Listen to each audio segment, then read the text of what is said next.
Bismillah, Assalamualaikum warahmatullahi wabarakatuh. Alhamdulillahirabbil alamin, wassalatu wassalamu ala asrofil anbiya'i wal mursalin wa ala alihi wa sahbihi ajmain, amma ba'du. Puji syukur kita panjatkan kehadirat Allah Subhanahu wa taala, yang mana pada hari ini kita masih diberi nikmat waktu, nikmat kesehatan untuk terus melakukan pembelajaran kita secara daring. Selawat serta salam kita hadiahkan kepada junjungan kita Nabi besar Muhammad SAW, kepada keluarga, para sahabat dan pengikut-pengikut beliau. Semoga kelak kita mendapatkan syafaatnya di yaumil akhir. Allahumma amin. Ya anak-anak ustazah kelas 8 semuanya, apa kabar? Ya, ustazah berharap anak-anak ustazah semuanya selalu dalam keadaan sehat walafiat, ya.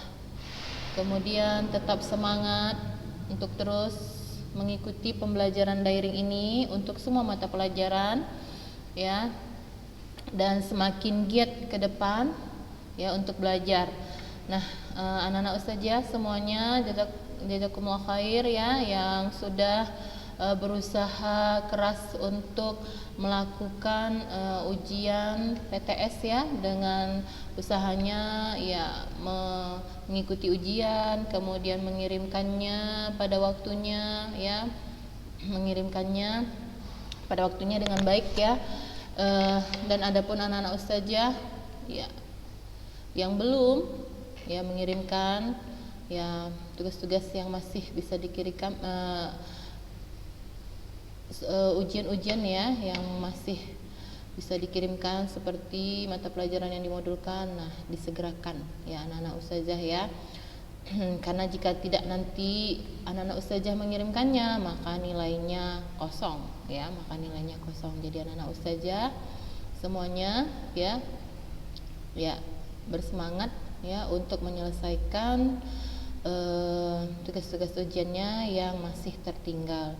Ya, baik anak-anak ustazah semuanya, kita lanjutkan materi pembelajaran kita pada pagi hari ini, ya. Ya, mungkin ini sudah sedikit, ya, kita singgung pada pertemuan sebelum ujian, ya, tentang kebugaran jasmani.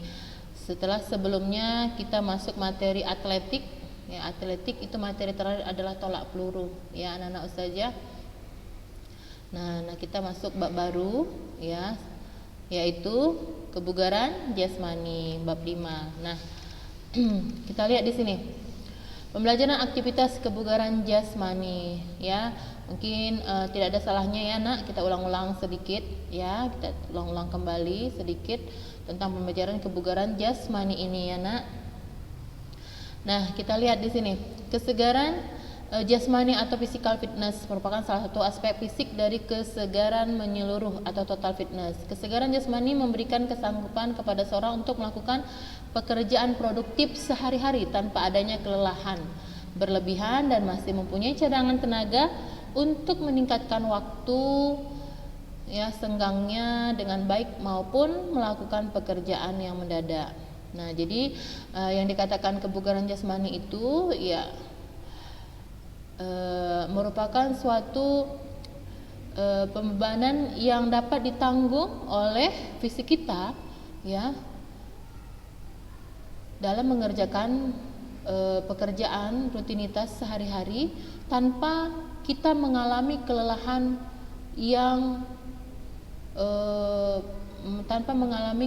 yang berlebihan, ya. Jadi kita tidak akan merasakan lagi kelelahan. Kenapa? Karena kita sudah terbiasa melakukan aktivitas-aktivitas kita, ya. Jadi orang yang banyak bergerak, orang yang banyak beraktivitas dengan orang yang tidak pernah bergerak, tidak memiliki aktivitas yang banyak, itu beda fisiknya, ya. Fisiknya lebih kuat bagi orang-orang yang banyak beraktivitas, ya, karena daya tahan tubuhnya sudah bisa menyesuaikan diri dengan pembebanan aktivitas yang biasa ia lakukan. Nah, seperti itu, ya. Begitu juga dengan Ananda semuanya. Jadi membiasakanlah beraktivitas di rumah selain belajar, membantu orang tua seperti menyapu, mencuci piring, ya, mencuci pakaian, membantu pekerjaan rumah yang lainnya. Nah, itu anak-anak ustazah akan terbiasa melakukan hal tersebut, ya. Jadi fisiknya, badannya sudah terbiasa melakukan tersebut hingga tidak akan mengalami kelelahan. Ya, kalau sekali, 2 kali ya itu sudah biasa. Tapi jika seterusnya anak ustazah rutinitas melakukan kegiatan bersih-bersih di rumah, semuanya membantu orang tua, itu akan terbiasa dan anak ustazah tidak akan merasakan kelelahan yang berlebihan. Kenapa? Karena sudah terbiasa. Ya, beban itu ya dilakukan, ya aktivitas itu dilakukan. Jadi tidak merasa terbeban begitu berat fisik. Beda dengan anak-anak yang tidak melakukan aktivitas apapun, tidak pandai bersih-bersih, tidak mau bersih-bersih, bantu orang tua menyapu misalnya, mengepel, membantu ya, dan kegiatan-kegiatan lain yang ada di rumah maupun di luar rumah, misalnya membersihkan perkarangan, menyiram bunga. Nah, itu akan beda sekali. Pasti dia akan cepat merasa lelah, mengeluh dan akhirnya tidak mau beraktivitas tersebut, dan itu salah, ya. Hingga jadilah ia malas bergerak, ya tubuhnya akan bisa jadi kurang bugar. Ataupun anak-anak yang sering melakukan aktivitas olahraga, ya nak, beda dengan orang yang tidak pernah beraktivitas olahraga, pasti merasakan lelahnya berolahraga tersebut. Nah, dan dia akhirnya tidak mau mencoba lagi. Nah, sikap tersebut yang salah. Nah, hingga badannya tidak bisa bugar, ya, bergerak sedikit sakit, ya, berjalan sedikit capek. Nah, seperti itu, dan akhirnya malas, ya. Apa akibat malas dalam bergerak? Ya, bisa saja jika makan, tidur, ya bersantai saja. Nah, itu kan bisa ya menyebabkan badan kita tidak bugar. Nah, dan bisa saja akan bermunculan berbagai macam penyakit, ya, apalagi kemudian kita tidak menjaga pola makan kita seperti itu, ya. Nah, kita lihat di sini, ya, untuk kebugaran jasmani ada beberapa faktor yang perlu kita perhatikan. Nah, ini juga lalu sudah ustazah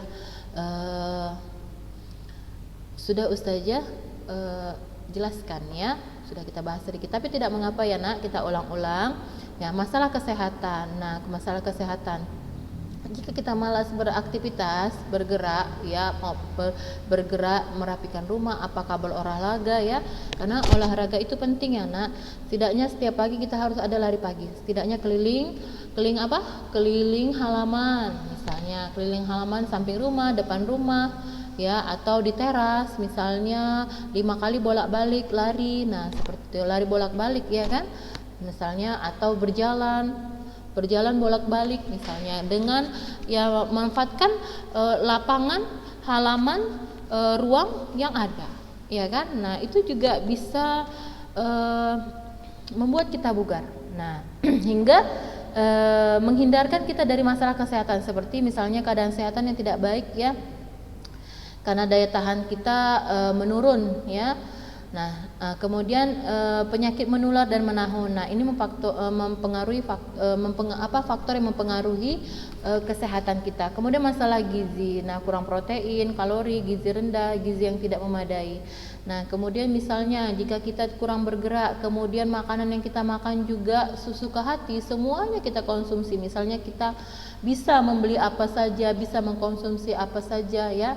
Nah, dengan tanpa teratur kita mengkonsumsinya, nah itu juga bisa mengakibatkan masalah gizi, ya, jika kita konsumsi dengan cara berlebihan atau tanpa sesuai kebutuhan tubuh kita. Nah, kemudian masalah latihan fisik. Nah, masalah latihan fisik seperti usia mulai latihan, frekuensi latihan per minggu, intensitas latihan, dan volume latihan. Nah, ini masalah latihan fisik ini anak-anak ustazah. Nah, ini adalah tentang olahraga, ya. Kita lihat usia kita, ya. Misalnya jika kita masih tergolong remaja, dewasa, kemudian sudah orang tua. Nah, bagaimana bentuk latihan atau olahraga yang akan kita lakukan, ya, agar kita tetap bugar sampai usia tua. Nah, frekuensi lamanya latihan, ya kan, beratnya latihan yang akan kita lakukan, nah itu seberapa besar. Nah, itu harus kita sesuaikan dengan kondisi fisik kita, umur kita. Nah, seperti itu ya. Masalah faktor keturunan. Ya. Ada penyakit bawaan atau kelainan bawaan. Nah, itu juga mempengaruhi faktor kesegaran jasmani ya. Nah, anak-anak ustazah, itu adalah faktor-faktor yang mempengaruhi kesegaran jasmani. Sekarang kita lihat, seseorang dapat dikatakan memiliki kebugaran jika mempunyai ciri. Seseorang dapat dikatakan memiliki kebugaran jika mempunyai ciri. Nah, lihat di sini. Ada ciri-cirinya sebanyak berapa ini?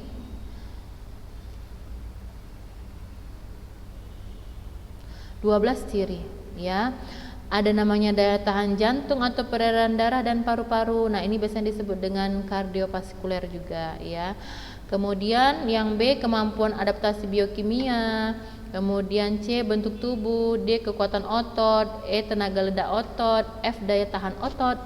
Yang G, kecepatan. H, kelincahan. I, kelentukan. J, kecepatan reaksi. Dan K, koordinasi. Ya, anak-anak ustazah sekalian, nah ini adalah ciri-ciri ya kebugaran pada diri seseorang. Nah, kita bisa melihat diri kita, kondisi fisik kita. Kita termasuk bugar tidak? Iya kan? Nah, bugar ustazah. Nah, apa buktinya?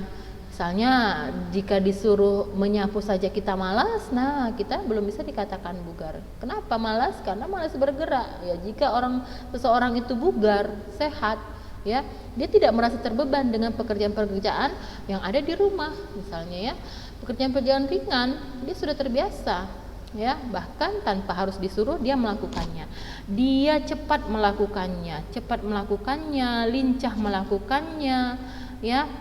Dan dia sanggup, punya daya tahan tubuh ya untuk melakukannya, ya. Nah, ya hal-hal yang seperti itu bisa dikatakan dengan bugar. Nah, kita lihat di sini, untuk mencapai kebugaran jasmani yang baik, peserta didik perlu mengetahui beberapa hal berikut agar latihan dilakukan benar-benar bermanfaat untuk dirinya. Kita lihat jenis latihan. Jenis latihan disesuaikan dengan kebutuhan peserta didik. Namun untuk mendapatkan kesegaran fisik seutuhnya, komponen-komponen kesegaran jasmani harus dilatih secara seimbang. Selain itu, pilihlah jenis latihan yang mudah dan murah, seperti lari, jogging, dan jalan kaki. Nah, anak-anak ustazah sering tidak melakukan jogging. Jogging itu lari ya. Lari pagi, lari di waktu sore ya. Nah, tidak perlu larinya kencang-kencang ya. Lari-lari kecil tapi dengan jarak misalnya 1 kilo ya. Nah, dari rumah ke pasar atau dari rumah ke mana ya, misalnya di waktu pagi misalnya, atau jalan kaki. Nah, 1 kilo, 2 kilo pernah tidak? Pernah tidak? Nah, jika tidak pernah, bisalah dilakukan untuk melatih daya tahan tubuh juga itu ya. Kemudian ya melatih daya tahan tubuh, otot. Nah, banyak sekali ya. Hingga ya kita sudah terbiasa melakukan olahraga hingga kita sehat ya. Detak jantung kita juga berdetak dengan baik dan normal. Nah, jika kita banyak bergerak, malah jika orang-orang yang terutama dia di usia tua, dia juga kurang bergerak hingga banyak menyebabkan jantung koroner ya kan, seperti itu, ditambah dengan pola makan yang tidak terjaga. Nah, itu yang bisa menyebabkan bermunculan berbagai macam penyakit. Nah, jadi selagi kita muda, kita menjaga badan kita, menjaga tubuh kita agar tetap bugar, sehat ya anak-anak ustazah. Nah, tidak harus misalnya ke jalan. Nah, seperti ustazah bilang, manfaatkan ruang yang ada di sekitar kita. Misalnya gang kita itu berapa meter, sekitar berapa meter, misalnya 200 meter, 300 meter. Ya udah, jalan mondar mandir dari ujung satu gang ke gang lain ya kan, seperti itu. Nah, atau lari. Nah, itu saja sudah membuat kita berkeringat ya, kita ya bisa bugar ya, apalagi rutin kita melakukannya. Nah, seperti itu ya. Jadi manfaatkan ruang yang ada. Nah, kemudian anak ustazah juga bisa ya pagi-pagi itu, nah setelah subuh misalnya anak-anak ustazah stretching, pemanasan, nah kemudian lari bolak-balik, misalnya melompat, nah ya kan. Jadi banyak hal yang mudah dilakukan untuk berolahraga. Jadi jangan terpaku harus keluar rumah ya. Tidak harus juga ya. Jadi manfaatkan ya ruang yang ada di sekitar kita seperti itu. Kemudian kita lihat yang B, volume latihan. Berlatih kesegaran jasmani. Selain atlet diperlukan waktu minimal 20 menit. Tidak termasuk waktu untuk pemanasan atau pendinginan. Nah, jadi untuk kita volume itu lama ya, kurang lebih lamanya melakukan olahraga ya, sekali melakukan olahraga. Nah, itu 20 menit. 20 menit ini bisa dikatakan ya latihan inti. Ya, adapun tidak termasuk waktu pemanasan dan pendinginan. Kita katakanlah pemanasan pendinginan itu waktunya 10 menit, 5 menit pemanasan. Latihan inti 20 menit, pendinginan 5 menit. Ya, jadilah 30 menit. Jadi sekali melakukan berlatih kesegaran jasmani, nah itu sekali kita lakukan 30 menit. Jadi anak-anak ustazah cukup melakukannya 30 menit dalam seminggu. Jadi anak-anak ustazah mau mendapatkan hasil yang baik agar tubuhnya tetap bugar, nah itu dalam seminggu melakukan latihan ya yang ustazah katakan yang efektif itu 4 sampai 5 kali dalam satu minggu. 4 sampai 5 kali dalam satu minggu untuk melakukan olahraga ya. Waktunya kapan ustazah? Ya terserah di waktu senggang. Yang lebih menyenangkan sebenarnya di waktu pagi ataupun sore ya. Namun banyak juga kita lihat orang-orang yang melakukan olahraga itu di siang hari. Mereka melakukan olahraga di siang hari ya, di saat matahari panas terik ya. Nah, mungkin mereka ingin meningkatkan daya tahan tubuhnya ya, kemudian pembakaran lemak ya, mungkin sudah terlalu gemukan, mereka memilih waktu yang seperti itu dan mereka sanggup ya, silahkan saja ya. Jadi olahraga itu di waktu yang lapang. Memang kalau kita lihat waktunya yang ya cukup menyenangkan itu pagi ya, masih fresh, masih enak, masih segar ya udara. Nah, kemudian sore juga mungkin harinya juga sejuk ya, mungkin ya lebih nyaman kita ya, silahkan ya anak-anak ustazah. Kemudian yang C, frekuensi latihan. Untuk mencapai kesegaran jasmani yang diinginkan, latihan sebaiknya lebih sering dilakukan. Latihan 5 kali seminggu. Nah, seperti saya bilang tadi ya, 4 kali atau sampai 5 kali dalam satu minggu. Sekali melakukannya waktunya 30 menit. Ya, misalnya hari Senin, anak ustazah berolahraga pagi 30 menit olahraga misalnya, ya kan? Kemudian besoknya lagi pagi olahraga 30 menit setiap pagi misalnya. Ya, seminggu 4 kali atau 5 kali ya, untuk memberikan hasil yang lebih baik. Nah, itu dia untuk frekuensi latihan ya, itu yang baik ya anak-anak ustazah. Nah, kemudian yang D, intensitas latihan. Intensitas ini untuk menentukan intensitas latihan khususnya untuk perkembangan daya tahan kardiovaskuler. Apa ini tadi kardiovaskuler? Saja bilang daya tahan jantung, paru dan peredaran darah ya, kardiovaskuler. Dapat diterapkan teori Case dan Merdel ya. Mula-mula hitung frekuensi denyut nadi maksimal. Nah, di sini untuk menghitung denyut nadi maksimal kita ada rumusnya di sini ya, dijelaskan pada kita, yaitu DNM sama dengan apa itu DNM? Denyut nadi maksimal. Rumusnya 220 dikurang umur. Ya, 220 dikurang umur. Nah, kita lihat di sini untuk menentukan DM seorang siswa yang berusia 13 tahun dapat menggunakan rumus DNM ya sama dengan 220 dikurang umur sama dengan 220 dikurang 13 sama dengan 207. Jadi nadi maksimal seorang, denyut nadi maksimal seorang siswa yang berumur 13 tahun adalah 207 denyut nadi per menit. Nah, jadi itu yang normal lah ya, kita katakan yang biasa, normal, standar yang ya. Nah, seperti itu. Nah, di sini ada hitungan lain ya anak-anak ustazah, bisa anak-anak ustazah lihat. Di sini untuk selanjutnya ukur tekanan intensitas latihan. Ya, intensitas latihan apa tadi itu intensitas latihan? Yaitu tadi tentang denyut nadi ya. Untuk latihan seorang selain atlet, nah sekitar 70 sampai 85% dari 100% dengan lama latihan 20 sampai 30 menit. Nah, jadi jika digunakan intensitas yang 70% dengan denyut nadi maksimalnya adalah ya, nah kita pakai 70 sampai 85% dari 100%. Nah, ini apa tadi? Intensitas latihan ya, Nak. Intensitas latihan 70 sampai 85% dari 100%. Dengan latihannya tadi berapa lama? 20 sampai 30 menit. Nah, kita lihat di sini gunakan intensitas yang 70%. Kita lihat dulu bagaimana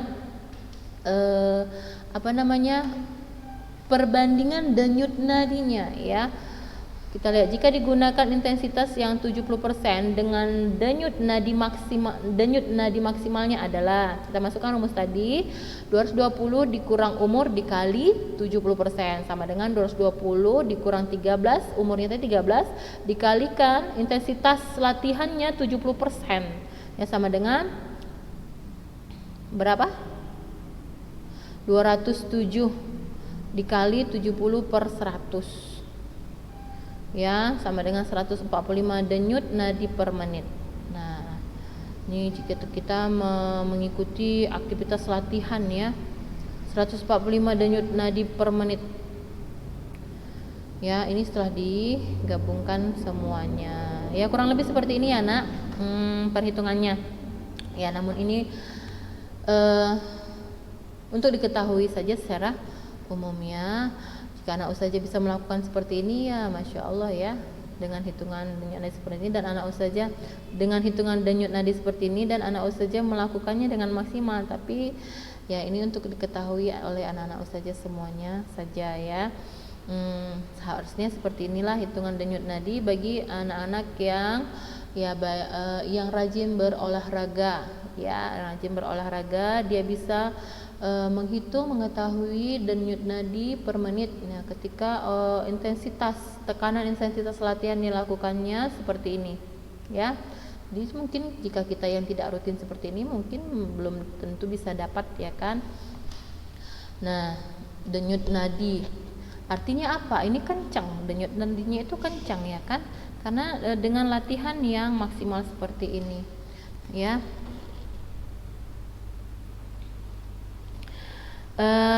Baik anak-anak ustazah sekalian, kita lanjut ya, Nak.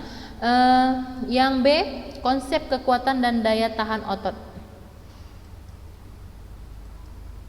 Ya, masih ada waktu kita 7 menit lagi.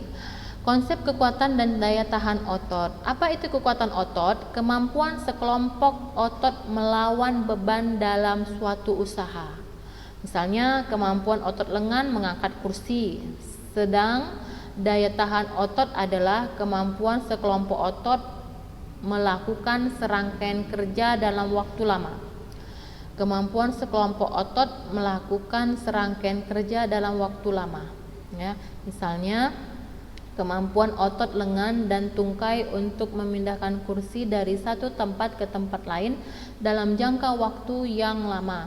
Ciri latihan untuk kekuatan otot digunakan beban berat dengan ulangan sedikit. Sedangkan untuk daya tahan otot ya, kita ulangnya, ciri latihan untuk kekuatan otot. Nah, ini kekuatan otot nih ya, digunakan beban berat. Apa contoh beban berat, Nak? Kekuatan otot misalnya angkat barbel, angkat besi ya. Nah, kemudian dengan ulangan yang sedikit ya, berulang. Sedangkan untuk daya tahan otot digunakan beban ringan dengan ulangan yang banyak ya. Nah, jadi angkat besi misalnya, kamu pernah lihat seorang atlet angkat besi, dia sanggup mengangkat besi 100 kilo misalnya, 100 kilogram ya. angkat besi, angkat 2, ada yang mungkin 5.000. Nah, dia akan tahan. Kenapa tahan? Karena sudah berulang, sedikit demi sedikit dia lakukan, ya. Sedikit demi sedikit ia lakukan. Seperti itu. Jadi dia akan tahan melakukan ya angkat besi tersebut. Ya, dibandingkan orang yang tidak pernah, ya bisa-bisa patah lengannya, ya kan?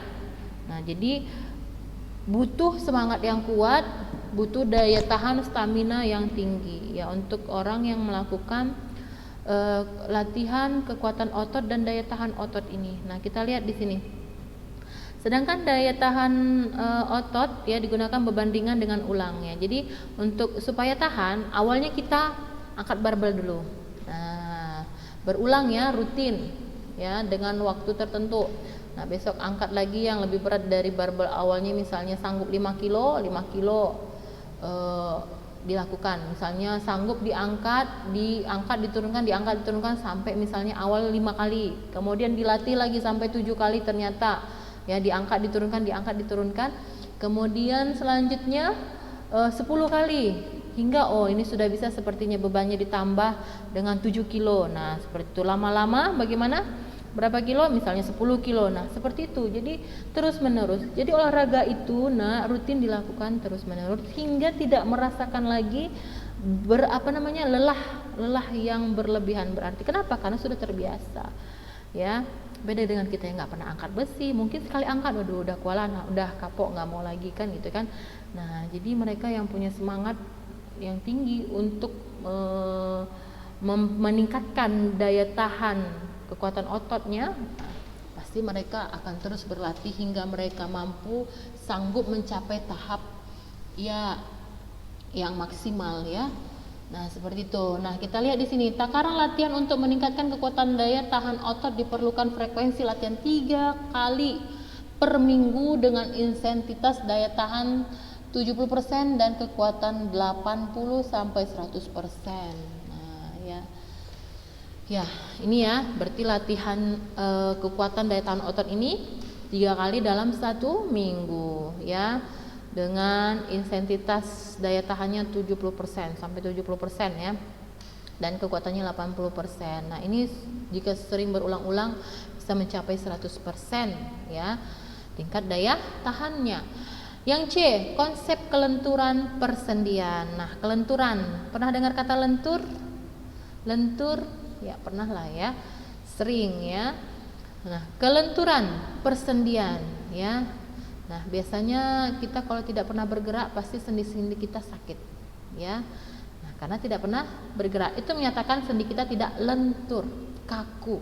Nah, itu dia ya, kaku. Jadi tidak lentur. Apa itu kelenturan persendian? Adalah kemampuan persendian untuk bergerak secara luas menurut bidang geraknya. Ciri latihan untuk kelenturan persendian: gerak meregang persendian dan mengukur otot hingga batas tertentu dalam jangka waktu tertentu. Ya. Ciri latihan untuk kelenturan persendian: gerak meregang persendian dan mengukur otot hingga batas tertentu dalam jangka waktu tertentu. Atau ya, dalam jangka waktu tertentu. Kita lihat takaran latihannya adalah sebagai berikut. Nah, ini untuk kelenturan persendian. Pertama, frekuensi latihan dapat dilakukan setiap hari. Yang kedua, intensitas merupakan batas rasa nyeri. Artinya pada saat meregang persendian akan terjadi reaksi tubuh berupa tegangan otot. Jika diteruskan akan terasa nyaman. Oleh karena itu, intensitas yang dianjurkan untuk kelenturan adalah pada batas akhir tegangan otot dan batas awal munculnya rasa nyeri. Paham maksudnya ini anak ustazah? Misalnya, ya kan, kita melakukan peregangan sendi-sendi jari-jari. Pernah kan anak-anak ustazah, setiap kita sebelum melakukan olahraga kita melakukan peregangan ya, stretching, peregangan ya, supaya apa? Supaya lentur otot-otot ya persendian, supaya lentur persendian, misalnya persendian mana? Persendian jari. Anak saja pernah ingat kan ketika kita melakukan olahraga ya, kita harus pemanasan dulu ya, pemanasan dulu, misalnya pemanasan dengan cara bagaimana? Nah, ini telapak tangan kita, jari-jari kita ditarik oleh jari tangan yang satunya lagi, ditarik ke belakang. Nah, anak-anak saja ngerti ya maksud saja ya. Jadi anak-anak saja juga bisa memperagakannya di rumah. Ditarik ke belakang, pastilah akan terasa nyeri dan seperti macam ada tarikan-tarikan di sekitar pergelangan tangan kita, ya kan? Pergelangan tangan kita, kemudian sendi-sendi jari-jari kita akan terasa ada tarikan dan terasa seperti nyeri, ya. Nah, itu adalah batas awal munculnya rasa nyeri. Dan batas akhir, ya bisa jadi karena kita baru pertama melakukannya, otot-otot kita, sendi-sendi kita mungkin terasa seperti pegel-pegel, ya kan? Pernah melakukan seperti itu? Pernah merasakan? Tentu pernah, ya kan? Pernah merasakannya tentu. Apalagi ini anak saja banyak di rumah. Banyak di rumah, kurang berolahraga, ya, banyak bersantai, duduk, tidur, ya, jalan seperlunya, sekedarnya, ya, tidak jalan panjang, tidak jalan jauh misalnya. Nah, pasti begitu jalan jauh panjang pasti pegel nih, otot-otot betisnya kaku, pegel-pegel. Nah, itu karena kurangnya berolahraga, ya kan? Nah, kemudian misalnya peregangan sendi bahu lengan ya, anak ustazah pernah kan ustazah nyuruh supaya ini misalnya tangan kiri dikesampingkan ke kanan ya, tangan kiri dikesampingkan ke kanan sampai ke bahu lengan kanan, kemudian tangan kanan mengganjal tangan kiri, menariknya ke depan dada, ya. Nah, itu peregangan sendi-sendi bahu. Nah, itu juga contoh ya anak ustazah. Nah, ada lagi sebaliknya juga seperti itu. Nah, jadi anak-anak ustazah sekalian, anak-anak ustazah bisa mempraktekkan ini di rumah ya. Bentuk-bentuk kelenturan persendian, nanti anak-anak ustazah juga bisa menggunakan media yang lain ya. Nah, karena waktu kita sudah habis, kita cukupkan sampai di sini. Minggu depan insya Allah kita sambung. Jangan lupa materinya diringkaskan di buku catatan ya, untuk persiapan semester di bulan 12 agar tidak ketinggalan ya. Semangat ya anak-anak saja. Subhanakallahumma bihamdik asyhadu alla ilaha illa anta astaghfiruka wa atubu ilaik. Assalamualaikum warahmatullahi wabarakatuh.